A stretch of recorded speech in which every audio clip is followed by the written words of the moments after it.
I'm going to try and spend less than 3 minutes here talking about Galatians chapter 2 and just the power of what Paul's talking about and the power of it for our lives, even using big theological words, just how practical it is and how easy it can be to slip into like a works-based and legalistic righteousness and justification, because that's what these false teachers were teaching in Galatia, that Paul is speaking about, how they distort the gospel, they twist it, they pervert it, and it even caused Peter to fall astray.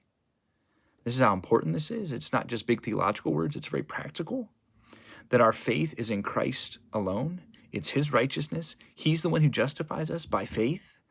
He's the one who makes us righteous by faith. But Peter here in verses 11 through 14, he's sitting in Antioch, and at Antioch paused to oppose him to his face. Why? Because he stood condemned.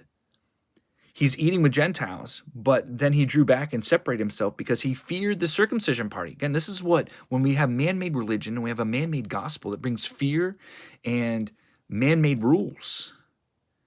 And when we're in an environment like that for so long, no matter what it is, where we just live by tradition, we live by rules, we live by legalism, it's so hard to understand the power of what Jesus does by faith for us. And so Paul confronts him because it even caused Barnabas to go astray in verse 13. And he says in verse 14, "But when I saw their conduct was not in step with the truth of the gospel, I said to Cephas before them all, Peter, if you, though a Jew, live like a Gentile, not like a Jew, how can you force the Gentiles to live like Jews?" Then he goes on this long discourse through the rest of the chapter, particularly in verse 16. He says, "Yet we know that a person is not justified by works of the law," as he tells Peter, "but through faith in Jesus. So we also have believed in Christ Jesus in order to be justified by faith in Christ and not by works of the law. Because by works of the law, no one will be justified." He even says at the end of the chapter, "For if righteousness," in verse 21, "were through the law, then Christ died for no purpose." Jesus died for nothing if we can be made righteous by doing what we're supposed to do.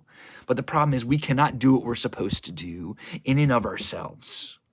And so from God's perspective, when we believe in Christ, when we have faith in Christ, him being the Son of God, him living, dying, rising for us, him giving us life, we are clothed in Christ's righteousness. 2 Corinthians 5:21 says, we become the righteousness of God because Christ became our sin. We are justified by our faith in Christ and not by ourselves. And this is powerful. It's life-altering. That in a sense, we stand before God as righteous, as justified, as saints, as holy because of Jesus in heaven through our faith in Christ.